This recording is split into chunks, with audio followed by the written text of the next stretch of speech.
Hey, movie fans, and welcome back to another episode of the Uncharted Media Podcast. This is episode 78. It is the first week of the new month, so you know what that means. A new 5 good things. And, this movie was definitely worse than I remember it being. Green Lantern. We try and find 5 good things about Ryan Reynolds' failed superhero movie from 2011. Oh, boy. It was rough, but we do it for you. Josh, how you doing tonight? I'm chilling, bro. I had a pretty productive day. Actually did a lot of really productive yard work. I've been grinding away on Apex. They pay me, so I have to give a shout out to the royal fam. Yeah. So lots of stuff going on, man. You've been playing Apex. I decided to go back and play all of Arkham Origins this weekend. Nice. Worse than I remember, definitely. Yeah. The nostalgia goggles are off, because I used to defend this movie as pretty good. This game, and it's not bad. It is frustrating, though, to say the least, going back and playing it, just because there's a certain rhythm that I'm used to with the Arkham games of just I could do the combat in my sleep. And it's off by a split second. So that split second would be I can punch a guy before I have to counter. No, you have to counter first now before you can go for that second punch type of thing. And it's also, I don't want to blame the finger at the developers, but it's incredibly lazy because a lot of the map is just recycled from Arkham City. Just a little bit more... it's clearly in the past instead of the decrepit Arkham City. So I'm just really? You just basically copied and pasted the map. Graphically, doesn't hold a candle to the original Arkham games either. It was very disappointing in that regard. But here's the weird thing is, even though I had issues with Arkham Origins, I'm still excited for Warner Brothers Montreal's next Arkham game, whatever that may be, because... they've had time to work on this one. Arkham Origins, historically, it was more or less a blatant cash grab, so they didn't have a lot of time, so I'm willing to give them a bit of a break. But, yeah, it's not good. Also, I know some people liked it. The Joker's voice was fine, but the fact the Joker was in the game at all, still to this day, annoys the crap out of me. It actually bothers me more than the reveal of who the Arkham Knight is. Because, the Arkham Knight thing, it was blatantly obvious, but the Joker, we already had 2 back-to-back games with Joker as the main villain, and you told us he wasn't in this game and we're going to have new villains, and you lied to us. Voice acting is always a big thing for me to get invested.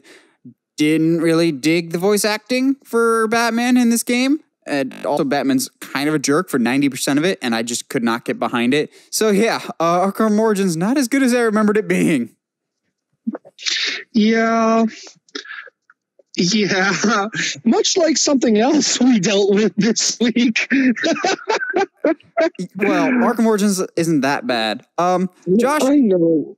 You watch anything new this week for what we watching? Let me see. Did you watch 1917 yet? I'm sorry? Did you see 1917 yet?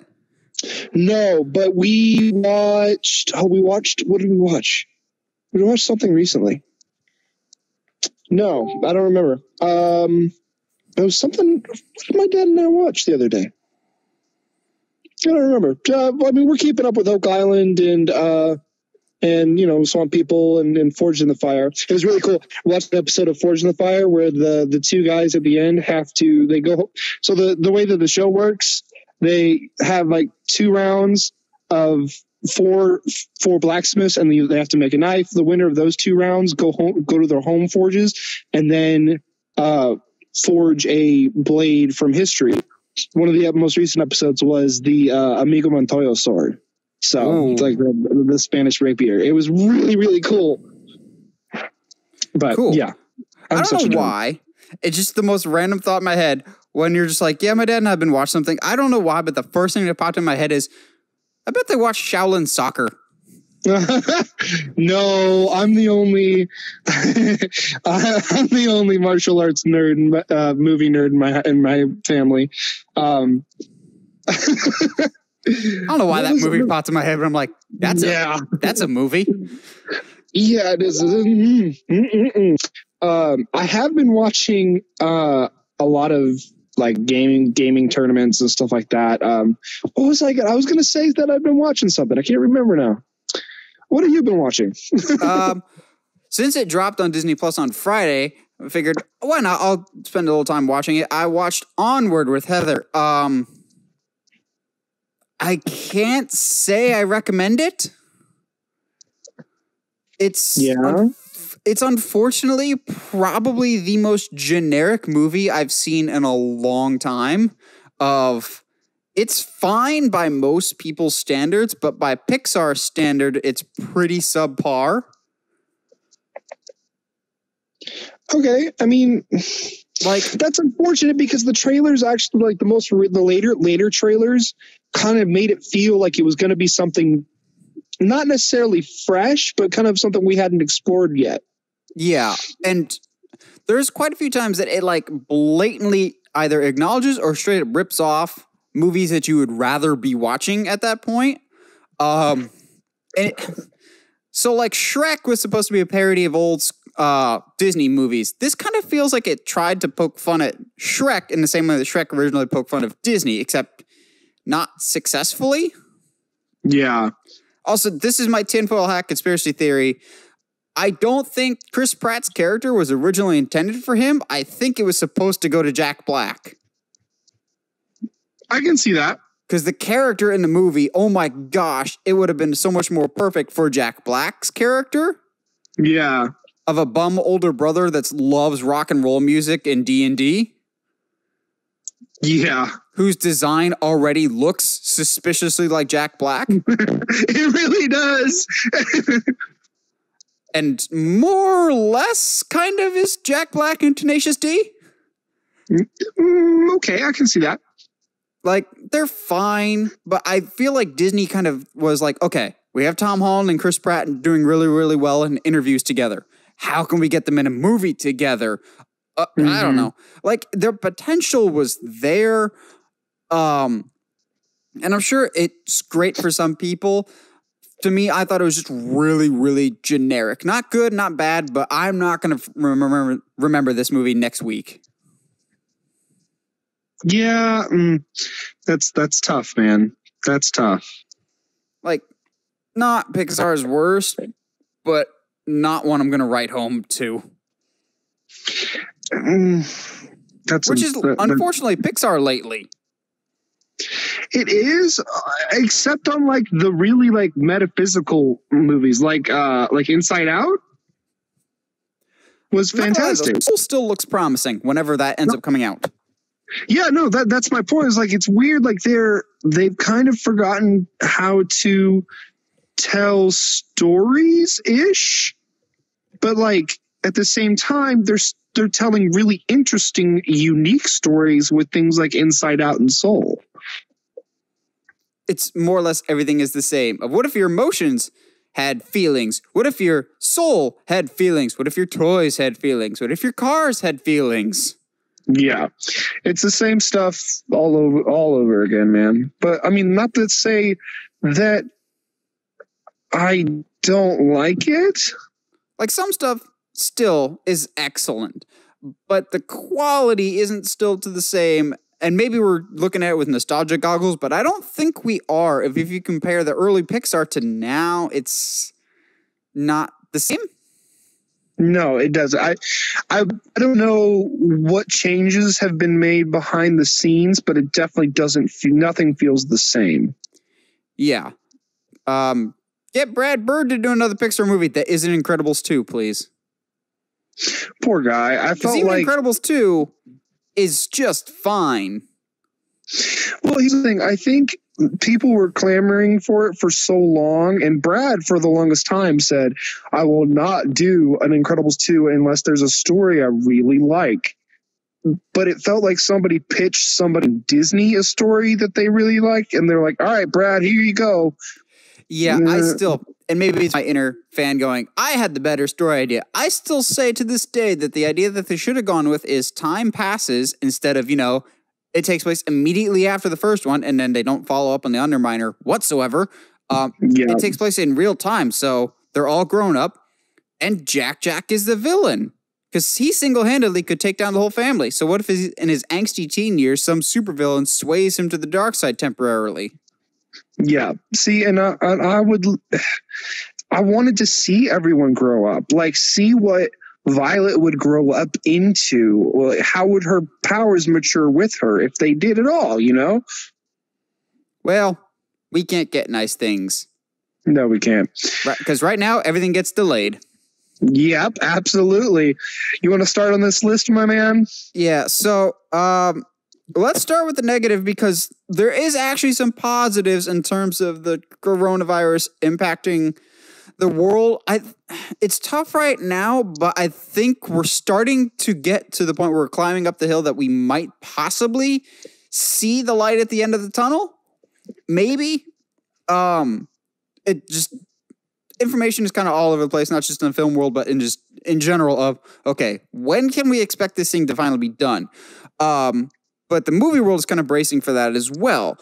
So it's been no secret that since the movie theaters are closed, everything is getting pushed back. Some things drastically, other things not so much. Unfortunately, two big studios, Disney and Sony, have more or less like completely shifted everything down until this gets all resolved. Case in point, Disney has more or less shifted the entire MCU down a slot. So Black Widow is supposed to come out June, I believe. May? Beginning of May. We'll go with that. It was supposed to come out in the beginning of May, and Eternals was supposed to come out in November. Now, Black Widow has taken the Eternals spot. Eternals has now taken Shang-Chi's spot, which was in February. So everything gets moved down a slot. So that way Marvel still keeps its like continuity of we're not going to spoil our own movies and such, yada, yada, yada. Good deal. Mulan is now coming in July, which I find super interesting that several studios have put their foot forward announcing new release dates. We'll talk about another one later. I still think July is maybe a little too optimistic, but at least for me, I think so too. At least for me, it's nice that somebody has some optimism here of like, okay, it's easier for us to just reschedule it again, and we want to stake this claim now. It's at least a little bit of hope. Yeah, and I mean, what's unfortunate is I don't think they'll ever really be able to truly capitalize Mulan anyways on the Chinese market. There's just all kinds of crazy stuff that's happening right now with China. So I don't know. Honestly, I don't know how much longer China's going to be on the planet.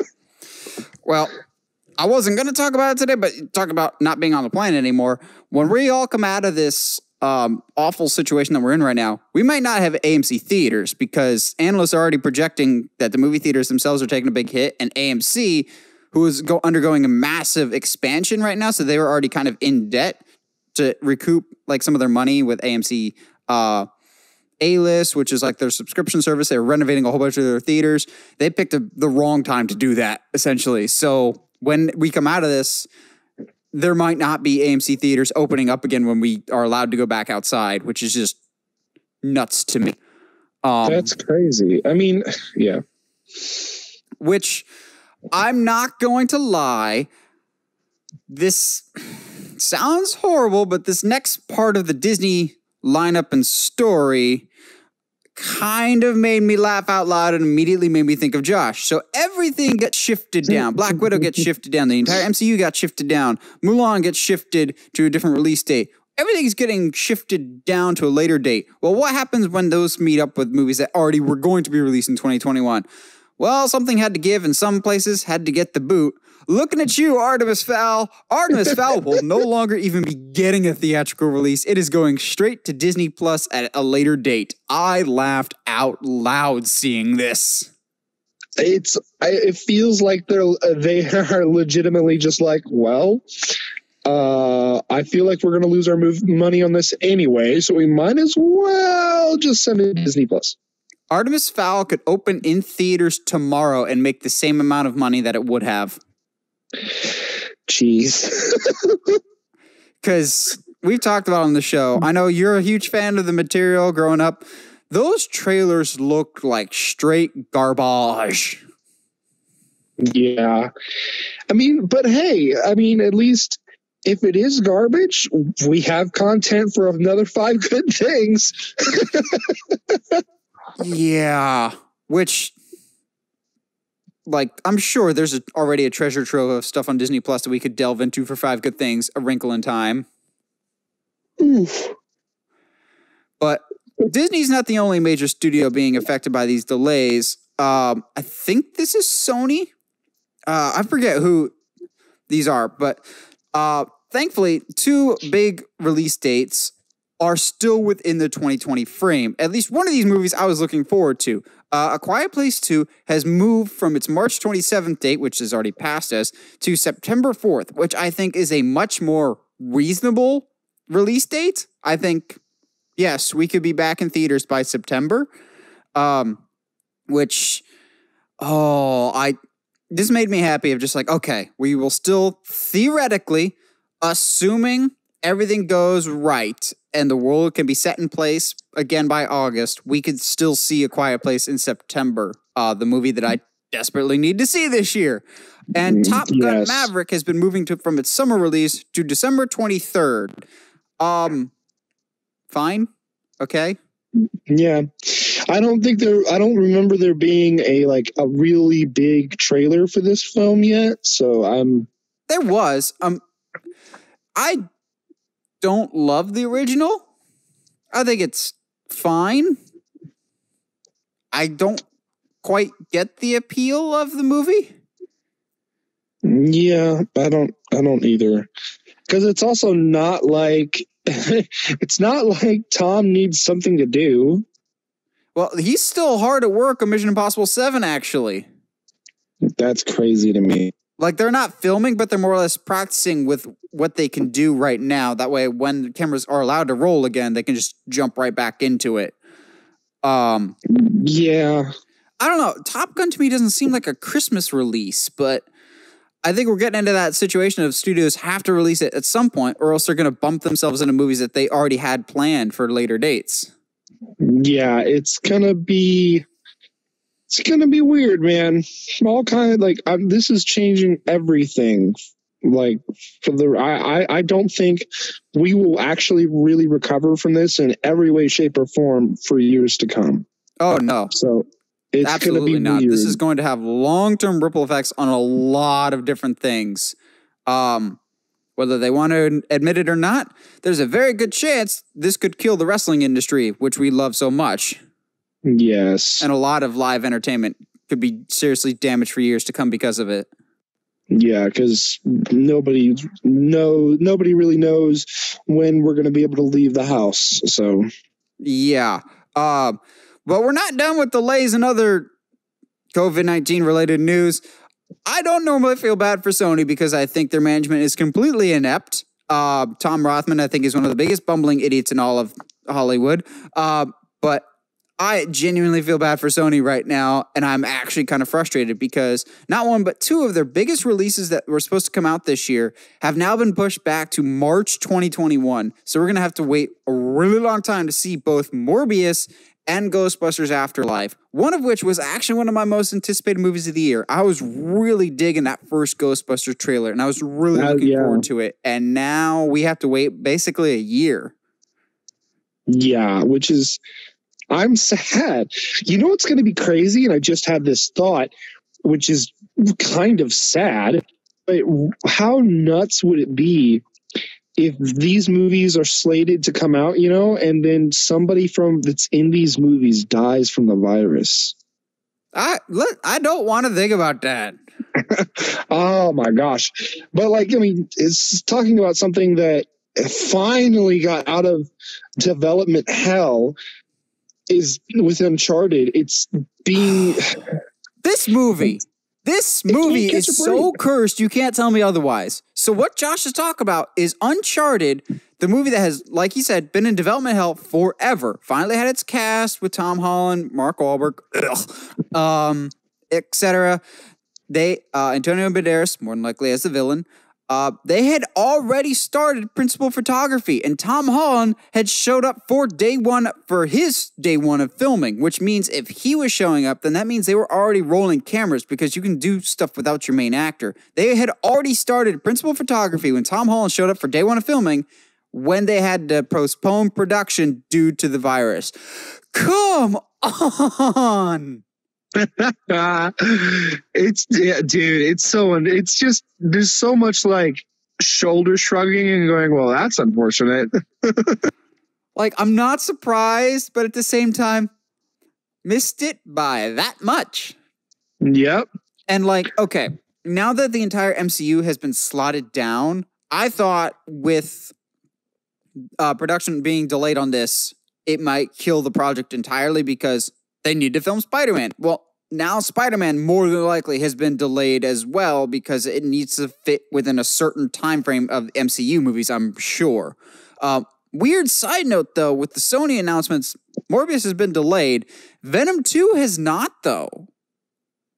That's weird. Which brings up a lot of questions of its interconnectedness, but I guess we'll have to find out when Venom 2 comes out. But Uncharted, I mean, I have faith now that when we are allowed to film again, they'll get back at it and finish this thing up, because I don't think they'll be waiting on Spider-Man as much because everything in Marvel has been delayed, but Uncharted can't catch a break. No, it really can't. It's unfortunate because Tom seemed to be trying to, not necessarily pushing for it is not the word, but maybe pioneering for it. I guess I don't think that's the word I want to use. He's been championing behind it basically. Because nobody else is. Jeez. Yeah, but at least we're getting to a point that studios are thinking ahead to. Okay, we think by this date we can be back in theaters, which is a good thing. As soon as we get some form of semblance of normalcy again, I think we'll be in a much better place. Because just being out of routine is just throwing us off, I think. Yeah, I think so too. But we'll see. Thankfully, we have some more positive news now that we've gotten the sadness out of the way. Including something that is my number one most anticipated movie of the year, and I have faith that this movie will at least come out because it's scheduled for October. So theoretically, we should be okay. But COVID-19, if you get anywhere close to my Michael Myers, the buck stops there. He will end it there, I'm sure of it. Because Halloween Kills supposedly is still coming out in October. And according to producer Jason Blum, we might be getting a new trailer soon. Yeah, which is super exciting. I mean, especially like nowadays, like in this time, we could really use something to be excited about. That's the thing that I miss the most is since we're getting all these movies delayed and we don't know when movies are coming out, publicity has more or less stalled on everything. So we don't get new set photos, new pictures, new trailers, new anything. And you know me, I love talking about trailers every week. I like new content to absorb, and we're still thankfully getting decent pieces of news, but it's not the same of like, okay, definitively knowing this is when movies are coming out. This is new material releasing with that movie. So hearing from Jason Blum that we're getting a trailer soon is awesome and really reassuring. Halloween Kills got really, really lucky because this movie finished filming in January. So it's the exact opposite of Halloween 2018. So Halloween 2018 started filming in January of 2018 and finished filming like super late into the game due to reshoots and whatnot, like June or July. So they didn't have to start their marketing push until really, really close to the release of the movie. The exact opposite of the case is this time with it being filmed really, really early. They got really lucky with that filming schedule like a month or two before this whole thing went down. So now they can focus more on the editing and the marketing of the film because as much as I loved Halloween 2018, didn't have the best marketing campaign. That first poster of the close-up of Michael Myers mask it was fine. It was more or less just like, Halloween's back. we know you're going to see it. Whereas this one, I'm like, I kind of want more marketing material, not trailers, but just stuff to get me excited.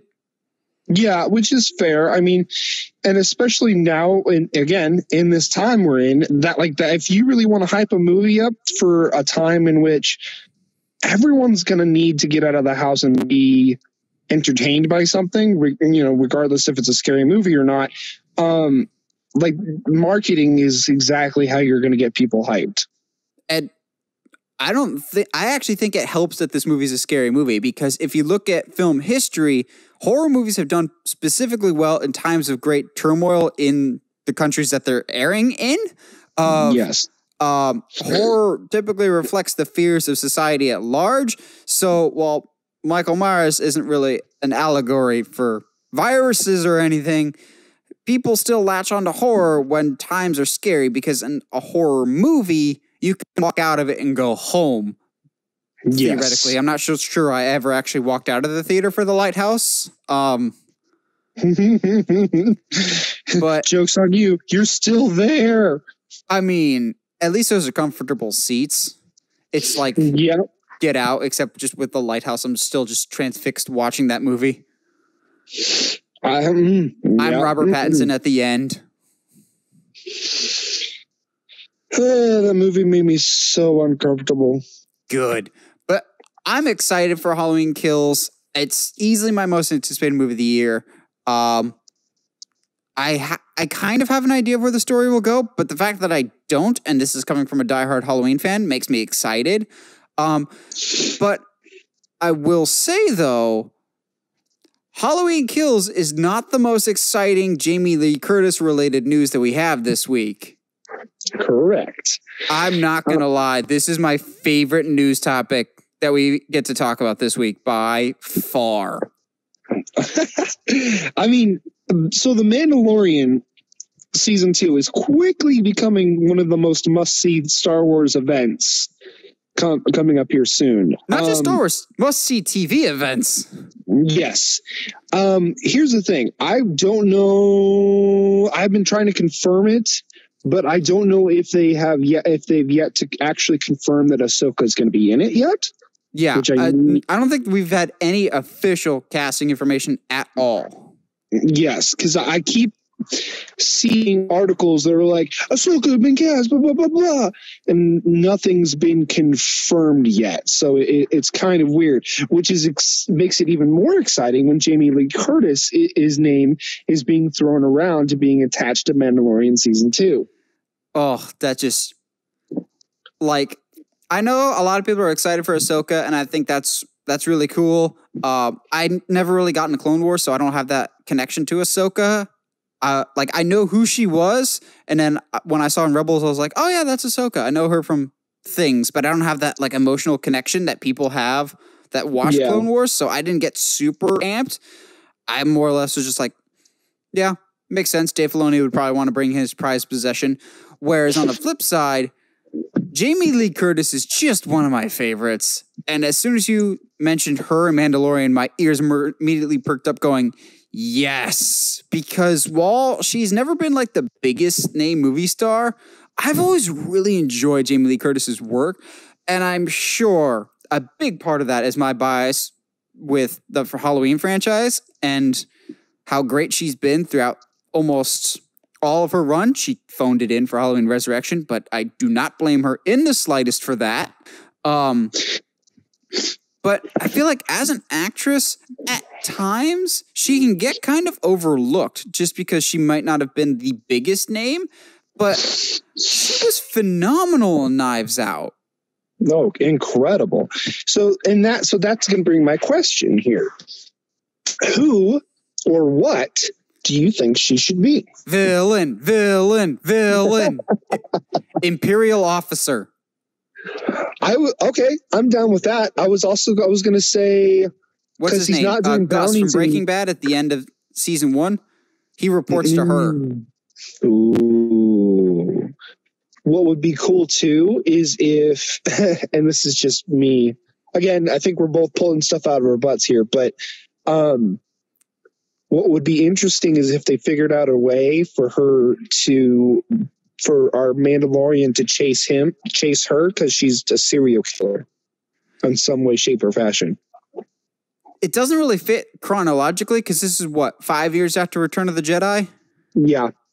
Too bad it's not later down the line, like a few years before before Force Awakens, because I think she could be a spot-on Mon Mothma. I think so too. And that's the thing. I think she deserves some kind of leader role. Yeah. Oh my goodness. Everything I've ever seen her in, she's screams leadership. Yes. The other thing that popped in my head would be, what would be interesting is if, because he's looking for Baby Yoda's planet, he might need some help to like start growing some kind of team. Even, I mean, he's good on his own, but having a team behind him wouldn't be a bad idea. So having somebody that would navigate or maybe be in the ship or something would be really cool as well. To have Jamie Lee Curtis as his, I'm not going to say sidekick because she doesn't deserve that, but I don't know. Some kind of leadership role. For the most part, I've loved the casting of The Mandalorian because they don't pick the big names. Like, I'm not going to lie, as much as I love Rocky, I would not have gone with Carl Weathers or thought Carl Weathers and Star Wars, but he was fantastic in season 1. Yes, absolutely. Baby, do the hand thing. Oh, dude. Not just that, but what's her face from Deadpool? I would never have picked her as someone I would enjoy seeing on the screen, but in Mandalorian, I absolutely love seeing her there. Yeah, normally I don't think she's that good of an actress, but just because she's not coming from an actress background, but she was great in Mandalorian. Yeah, like they don't pick the most conventional names. Pedro Pascal is a big name now, but the scenes that we know he's in, he's great in. Yes. Which for all we know could be 3 scenes in the whole show. Yes. Although I feel like Pedro is the kind of guy that would always want to be under the mask. Yeah. But I'm so excited about the potential of Jamie Lee Curtis being in Mandalorian Season 2. It just further solidifies the already stellar cast. I hope she's playing a villain because we've seen enough good guy, Jamie Lee Curtis. We got a little bit of bad guy in Knives Out. Not full-blown heel, but grating irritant. What's crazy is I don't think she's necessarily a bad person in Knives Out. I think she's basically a hero of her own story. Yeah, let's go with that. But full-blown villain, please, Imperial officer or a smuggler. I mean, as long as she doesn't show up like Bill Burr did, because apparently now there's a Space Boston. We're getting Michael Biehn from the original Terminator, though, so. Oh, I don't know why, but I got really excited. Just the idea of Mr. Bean being in Star Wars is really funny to me. I would love, it's not that Bean, but I would love Mr. Bean dancing to Mr. Bombastic with IG-88 just in a shootout. Yes! Can you tell we've been cooped inside for too long? But generally though, like I like the what is his name? Rowan, I think is his name, the guy that plays Mr. Bean. Oh, Rowan Atkinson. He's one of my favorite comedians. He's wonderful. And he's a great actor too. So honestly, I wouldn't mind him showing up either. Zazu? Yeah. No, Rowan Atkinson is great. Not Mandalorian great though. I don't know if I'd want Rowan Atkinson in Mandalorian. I mean, Jon Favreau makes other actors great, so I'm willing to give if Rowan anybody Atkinson would be in anything, I want him in Thor: Love and Thunder. Yes, I'd be if it wasn't Jeff Goldblum, I could see him being the Grand Master. Honestly, what I could pick, and again, we're just kind of throwing things out here. If they ever make Frankenstein again, I can see him being Igor, like a modern Igor. No, remake young Frankenstein and make him Igor. Yes, I mean that too. Oh wow. I can't see Rowan Atkinson in Mandalorian, and I also can't see him in Hobbs and Shaw, but that would be awesome. Dude, honestly, I just need more comedy in my life, and I think action movies don't do it well enough. They take themselves too seriously. Although I think Hobbs and Shaw actually was pretty lighthearted, and the banter actually really worked for the most part. Yeah, it was all right. Hobbs and Shaw to me was the best 90s buddy cop movie released in 2019. Fair enough. We bring that up because I thought this was already announced, but apparently we're getting a Hobbs and Shaw 2, and it's already in development. I don't know how much development it can be under right now, given the climate, but we are getting a Hobbs and Shaw 2 with the rumor right now being Keanu Reeves as the main villain. Okay. Yeah, I'm done. This is the biggest no duh in the world to me because for two reasons. One, the first Hobbs and Shaw did pretty well at the box office. And two, I actually expected Keanu Reeves to be in the first Hobbs and Shaw, either like in an end credits or something, because there was a whole bunch of rumors leading up to the release of Hobbs and Shaw. Oh yeah, Keanu Reeves is the main villain. Keanu Reeves is the surprise reveal. And when I eventually saw Hobbs and Shaw, he was nowhere to be found. So it's like, oh, did that deal fall through or something? Like Henry Cavill showing up in Shazam type of thing. So yeah, his name has always been attached to Hobbs and Shaw, at least in my mind. So when they said he might be in Hobbs and Shaw 2, I was like, yeah, I thought so, but guess that wasn't confirmed. If it is confirmed, yes. What's crazy is, correct me if I'm wrong, but Hobbs and Shaw was the first time Idris Elba had ever done a villain, correct? Oh no, Stringer Bell from The Wire? Okay, see, I've never seen The Wire, so... No, he's definitely been a villain before. Oh, Jungle Book? Oh, dude, well, okay, that's easy to forget about because he's playing a tiger, so... But when has Keanu Reeves have ever played a villain? His accent in Dracula? I'm not going to count it. But this seems like a fun opportunity to let people who haven't been in a specific role to try something different. I'm already picturing it now of... There could be an awesome motorcycle chase between Jason Statham and Keanu Reeves and them fighting on motorcycles. Yes. And The Rock follows behind on a big semi-truck just plowing through a street behind them. You know, that sounds strangely a lot like Hobbs and Shaw 1, but yeah, we'll take it. But better because Keanu? Because Keanu. And you know with Hobbs and Shaw, like they're so self-aware. Like... I could see a scene where, like in the first one, they try and tag team the villain, and Keanu kicks both of their butts, and as he's leaving, just, whoa. Well, so that's going to be the question: is what kind of villain do you think he'll play? John Wick, but they won't call him John Wick. See, what would be really funny? Tom Wick. Is if they somehow combined his characters for Bill and Ted and John Wick. So if he is John Wick, but he's his character from Bill and Ted. Ted Theodore Wick. He's just like some stoner that's going to take over the world, but don't ever like cross him because he's also a ninja. I'd buy it in a heartbeat easily. Because it's Keanu. Yes. Just yes. Experience. It's just nice to see the Keanu-sance will be expanding. Also, I've not heard anything delay-wise or promo-wise for Bill and Ted's Face the Music.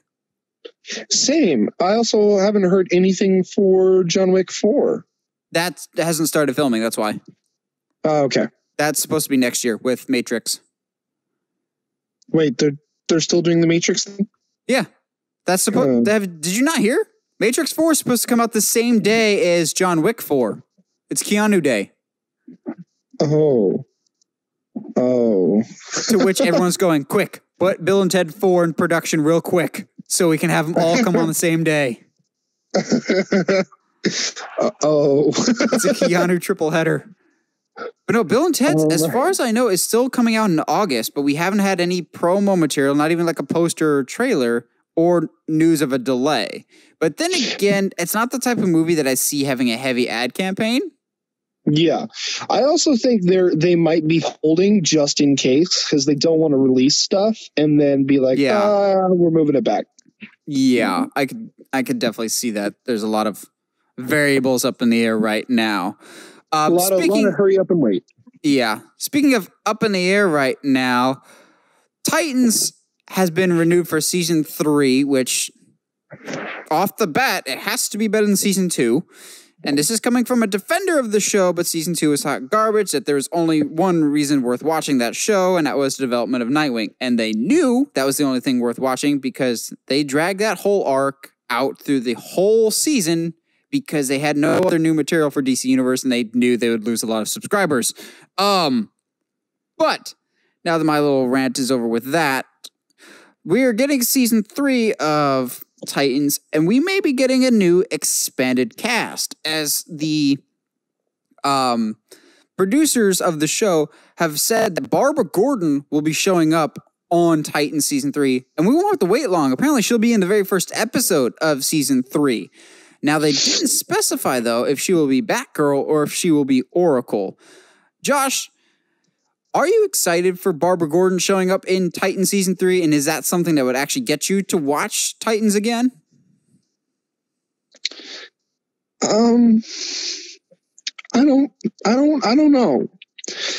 I could see, I haven't seen anything since season 1, so I don't know what the landscape is.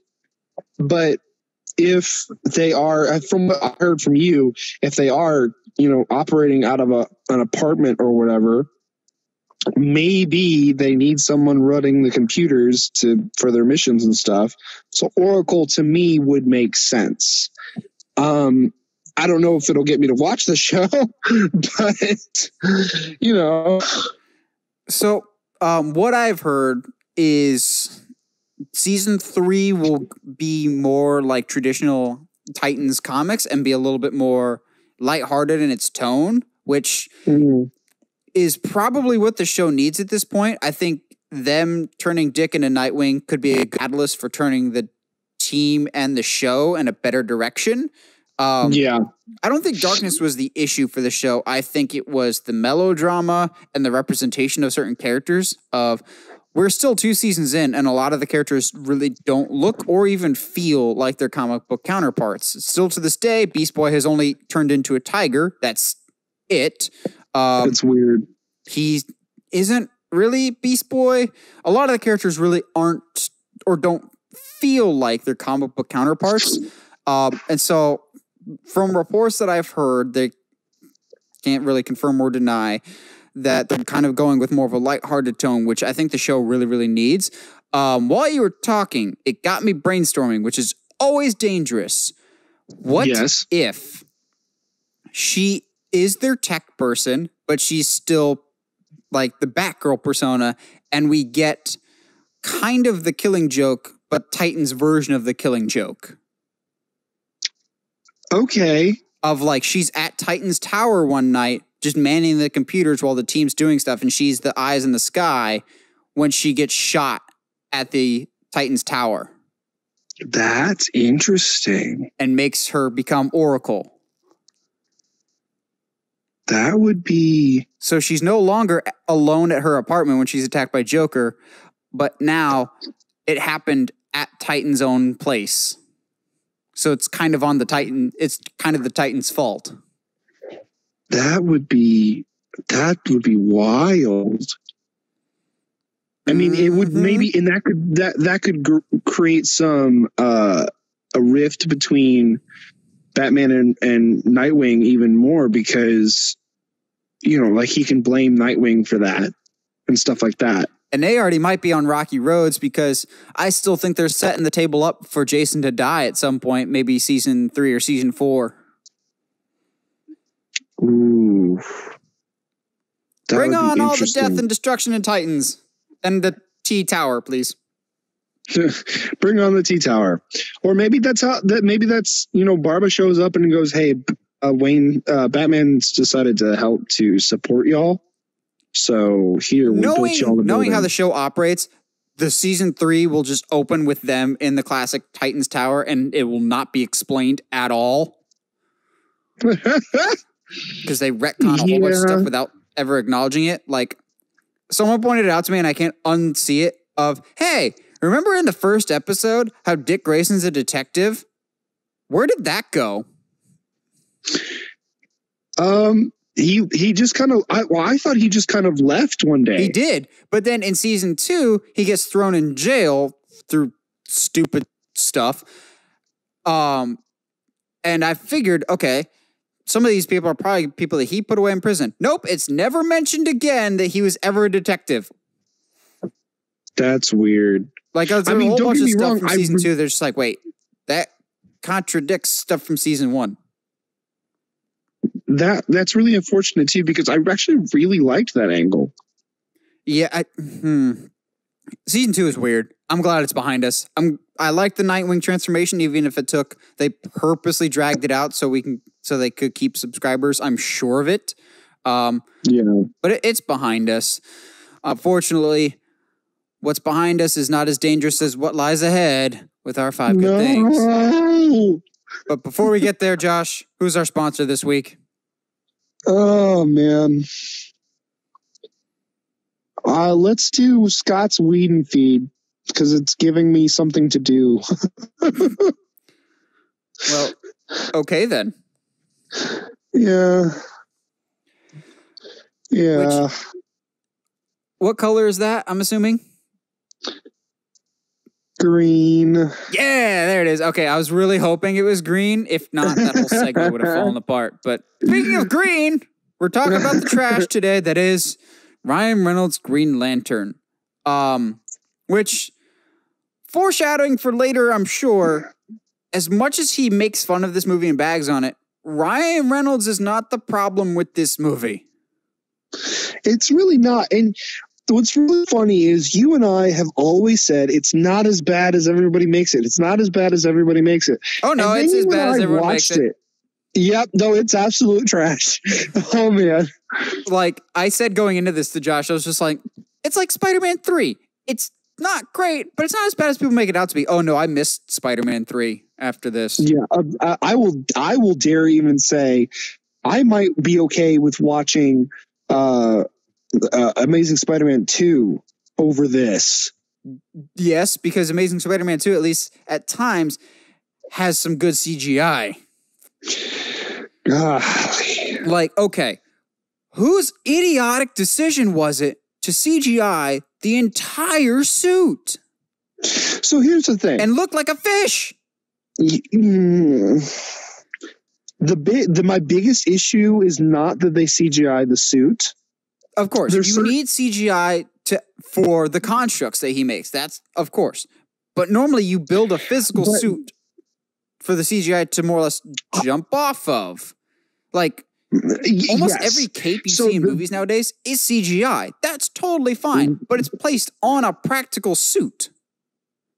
Yeah, my biggest issue is that the suit looks like it's supposed to be alive, and I don't like that.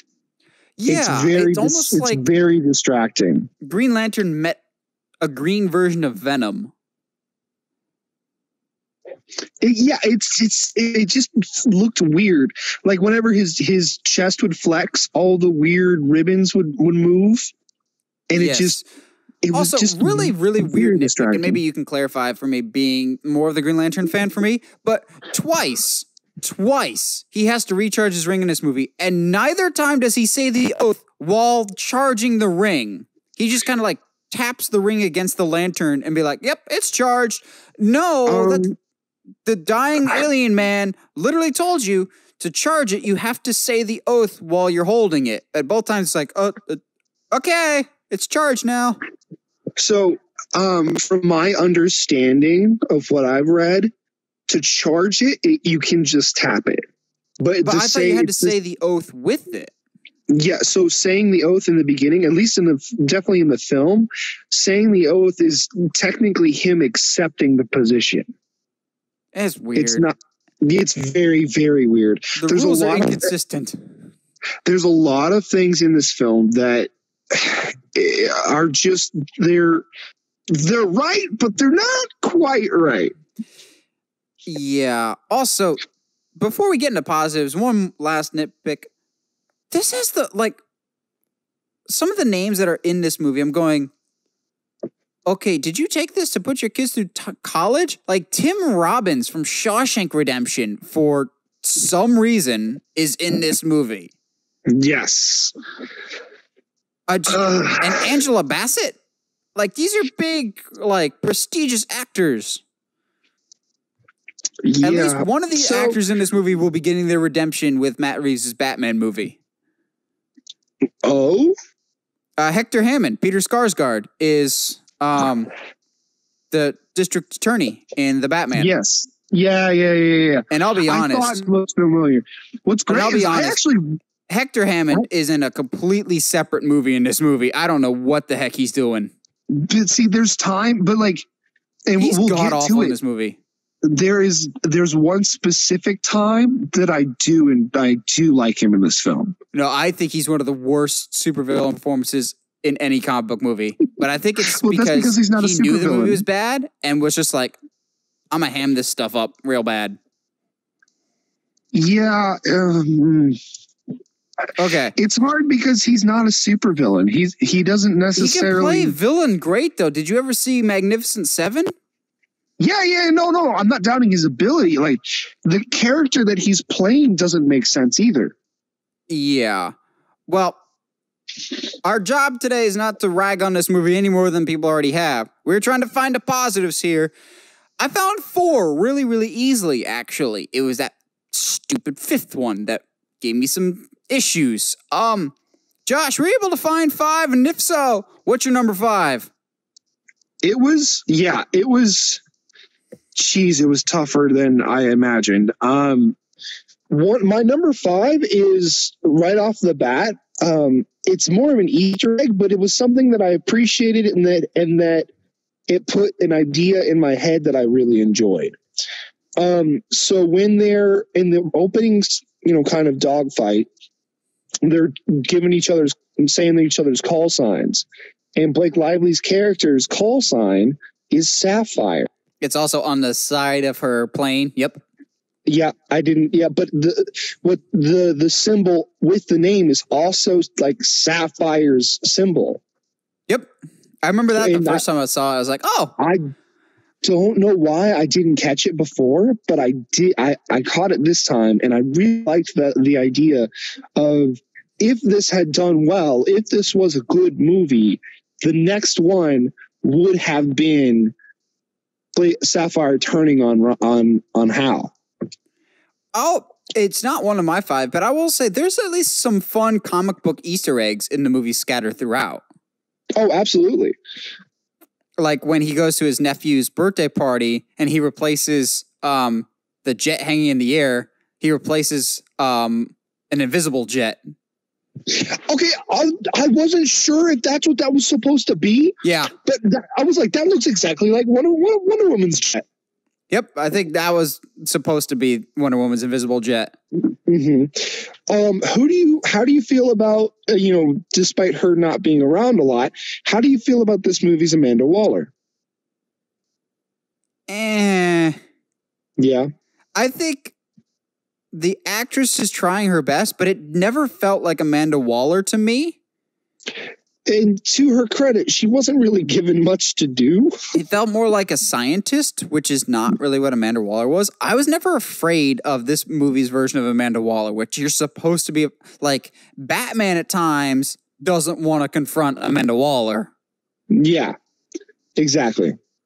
I think the actress is fine, but it never felt like Waller to me. I however, agree with that. My number 5 does involve Amanda Waller. It is the scene where Hector Hammond, the main villain, has kind of kidnapped, I guess. He's like strapped down to a table and he starts using his mind control powers to kill everyone in the room. And it was one of the few times that I actually like sat up because some of the kills are so creatively out there. Yes. I don't care that I've seen it in other movies. Anytime I see a needle or syringe go into somebody's eye, that's a good kill. Yep. And then setting Tim Robbins on fire, get busy living or get busy frying. Yes. So I have that as my number 4 because specifically the moment where he looks like he like gets exhausted and just falls down and lays next to Hal. Okay, that is not a win in my book. What is that? So here's the thing. No. It's not necessarily that, because then he rolls over and basically starts taunting Hal. And to me, like in my mind, okay, I see that, most of the time, villains will, they'll stand over you like, haha, I've conquered you. Like, this is, look at you, you little worm. Whereas in this moment, because it, at the core emotion is supposed to be fear doesn't lord over you. It goes down to wherever you are and controls you. And that's basically what he does in this scene is that he gets right into Hal's face and goes, there's nothing you can do about what's happening right now. And then he just takes over basically. I just can't win anything with Hammond because he was just such a weird, I don't know what he was going for in that performance. Yeah, he was.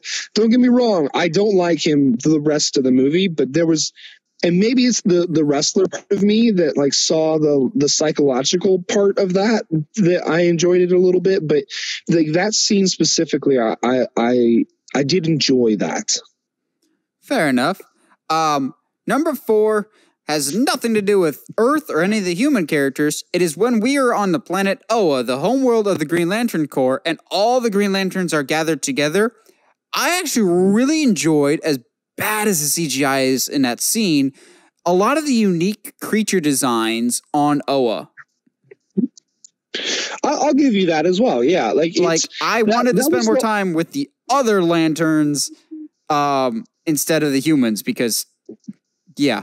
The creatures looked interesting. They looked like they belonged in other sectors. They didn't all look like a specific type of, there's always that like generic, this is an alien design. They looked all different and unique of like, okay, you are all clearly representing different galaxies here in all shapes and sizes.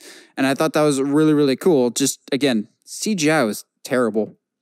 Yeah, that's the only reason that didn't make it on my list because, I mean, granted, Kilowog and the fish guy are pretty well done, all things considered.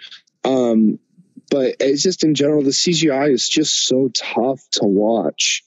Also, if this is a weird complaint for me to have, but if there's something I hated in this movie just as much, if not more than the CGI, and that's saying something, it was the music, actually. So anybody that has listened to our 5 Good Things in the past knows I typically, in bad movies, like try and listen for the music because usually at least the music is good. No, I hate the music for Green Lantern so much because it more or less copies from better movies of Hal's like heroic music. Like anytime he does something big or important, it actually almost sounds like a discounted like Costco version of the Superman theme. It actually goes dun dun dun dun. And I was like,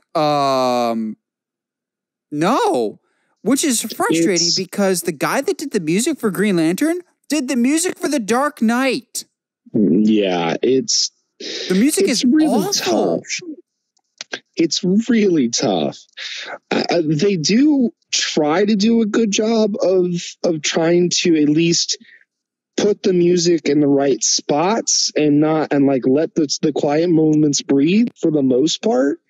They didn't. That's one of my good things about it. At least is that while the music is not good, they don't let it overtake the scenes that it's in. It was too distracting for me. I I had a lot of issues with the music, and usually music is like a shoe-in for me on these lists of, I can at least put the music on there because that'll at least be decent. No, I hated the music for this movie so much. Is the music your number 3? Yeah, that's while the music itself is very like, I felt like it was at least they didn't try to let it overpower. Like in Batman v Superman, like there's some great themes, but there's some times like I don't want music. I want quiet. Stop. Yeah. Hans Zimmer. Actually, no, Hans Zimmer didn't do Batman v Superman. Junkie XL did. But it's the Hans Zimmer syndrome. The top 3 of my list are all performance related, actually, because except for Hector Hammond as a terrible villain, I don't think the performances in the movie are necessarily what the issue is with the movie. Case in point, number 3, I will stand on my hill and defend this. I don't care. This is going to be a controversial opinion. The love interest in Green Lantern is one of the best in any comic book movie. Yes, because she's Blake Lively as Carol Ferris is one of the best supporting love interest characters in any comic book movie, and I don't care that it's in Green Lantern. Yes, and it helps that it's Blake, and I think she is one of those actresses that people might underestimate, and she's a fantastic actress. But not only that, there's scenes that her and Hal are clearly a team. He bails her out. She bails him out. But even when I remember watching it in theaters for the first time, when he saves the day at the stupid gala or whatever, he comes to her office later in full costume and she's just like, Hal? And he's like, how did you know? Just because I can't see your cheekbones doesn't mean I can't tell it's you. And I laughed out loud because it played on that stereotype that all supporting love interests can't recognize the voice or the person that they supposedly have known their entire lives. And she's just like, yeah, of course I know it's you. You have the worst disguise ever. And just the fact that, holy crap, we have a character who's not a moron and can see who it is. I really appreciated that. But also, she just had such natural chemistry with Ryan Reynolds. I wonder why that is. It's not like this is the movie where they met or anything. Yeah. Oh, yeah. That's definitely a bonus win right there, is it gave us Ryan Reynolds and Blake Lively together. And they seem quite happy together ever since. Oh, absolutely, man. Jeez. What's your number 2 there, pal? This actually could have filled out the rest of my list, but I wanted to challenge myself because individually they could have been parts on this list, but I decided to lump them all together. The entire casting for the Green Lantern Corps. Yes. Because I think Abin Sur, the first Green Lantern we meet, the one that gives the ring to Hal, perfectly cast by Thomas Curry from Aquaman. Yeah. Also known as Jango Fett. Even in his limited role, yes, the CGI looks bad, but I think he was the right choice. The voice fit. Mark Strong was pitch perfect as Sinestro. Dude. Again, CGI looked bad, but he was spot on as the villain. And granted, especially the end credits. The end credits. We're going the same direction. End credits, it still feels completely out of left field, but for Mark Strong, it makes sense. And I'm glad he got redemption for this movie with him being Dr. Savannah in Shazam. But yes, even is it Tomar Ray? Tomar the fish. The fish guy. He's Gregory great. Rush. I enjoy him. Jeffrey Rush. Now, how do you feel about Kilowog? Perfect. Okay. I can't think of anybody else to voice Kilowog, voiced by the late Michael Clark Duncan. I think he's pitch perfect. I'll give you that. I think my issues with the Lantern Corps have nothing to do with designs or acting. I think they're hurt by their CGI, which is a lot of this movie. The CGI really hurts them because, Sinestro, great villain, great performance. And even the face looks right, but I'm distracted by the edges are clearly don't match the background. and are make like the edges of stuff. I can't really describe it properly, but the edges of like heads on bad green screen makes it that much stand out more. And that was really the case with Sinestro and Howl a lot of the time.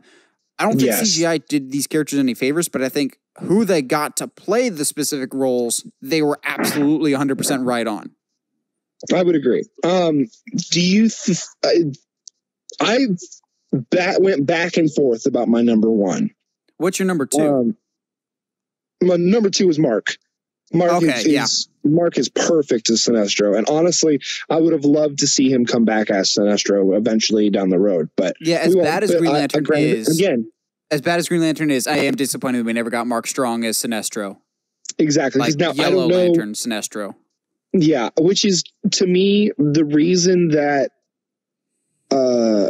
the end credit comes out of nowhere is I felt like that, like the direction we were going was him going to be the end villain because he's such a jerk to Hal the whole time. It makes sense. So it doesn't make sense for him to later on hate Hal if he's like at the end of the movie being like, man, I was wrong about you. You know what I mean? But regardless of that, Mark Strong's performance is incredible. It's very spot on.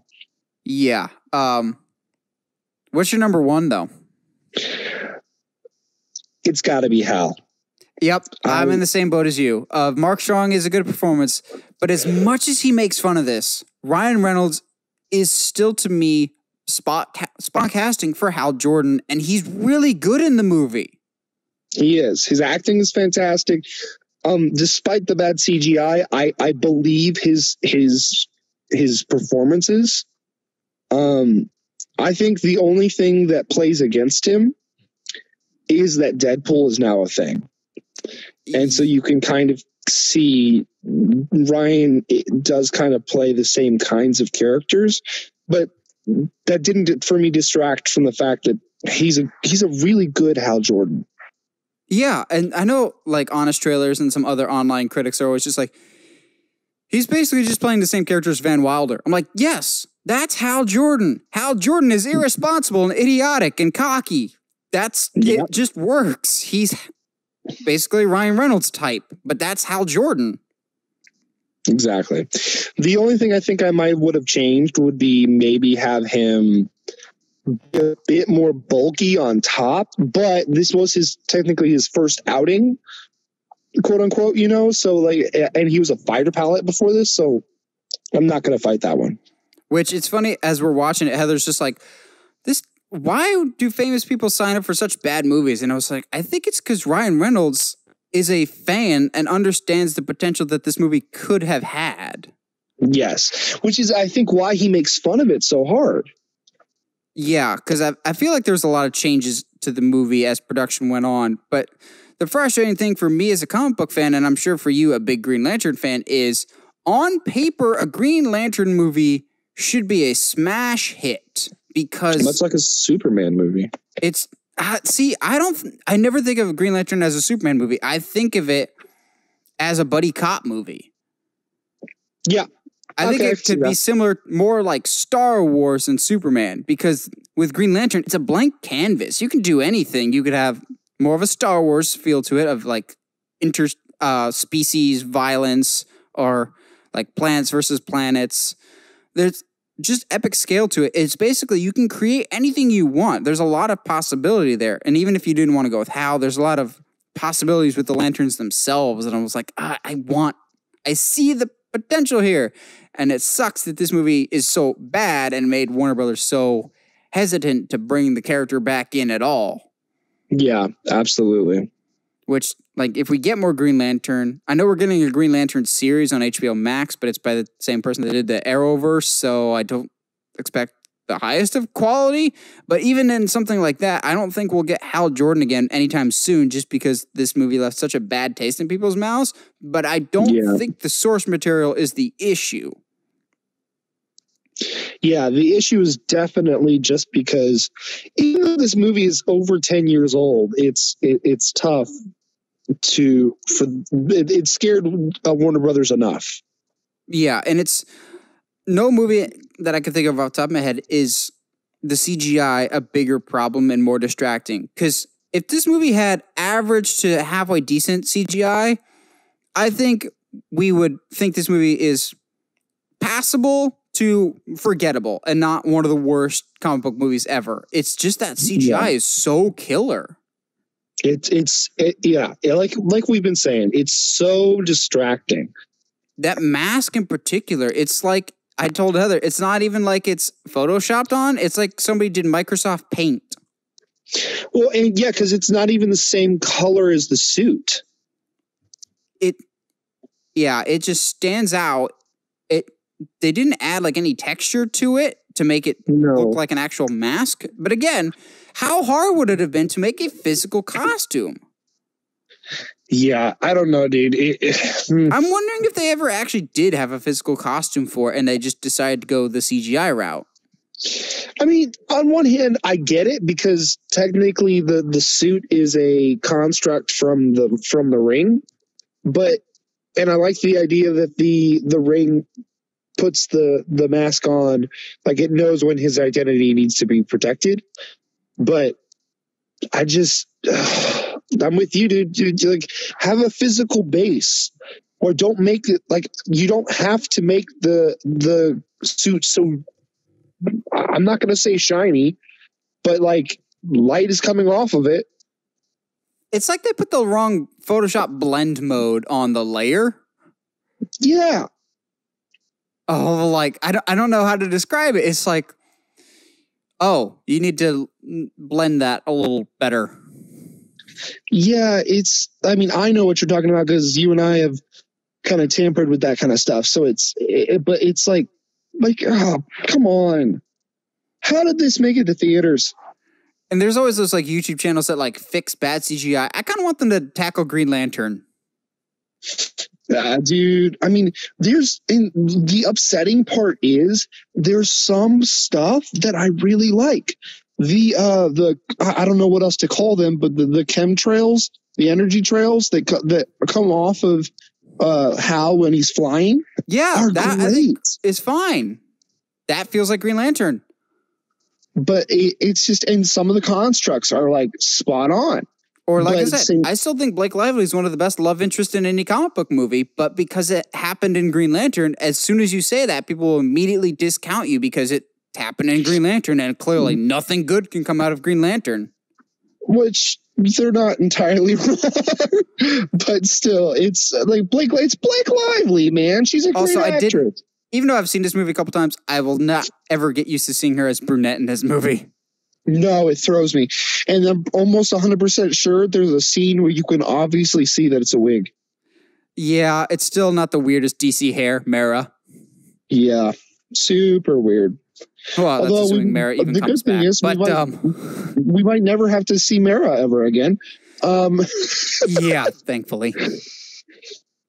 You got any other closing Green Lantern thoughts? Not really. I mean, I was really hoping that this movie wasn't as bad as I remember, but it's a paint by numbers, which is not necessarily a bad thing, but there's no real villain that does really anything on screen. Hector isn't menacing, and Hal can't be heroic because he's got nothing to really face. So it's tough. I know they probably wanted this to be in a cinematic universe of some kind. You know what this actually feels like it could be a part of? Is the Tim Story Fantastic Four movies. Yes. It feels a lot like that. Early 2000s cheese. It does.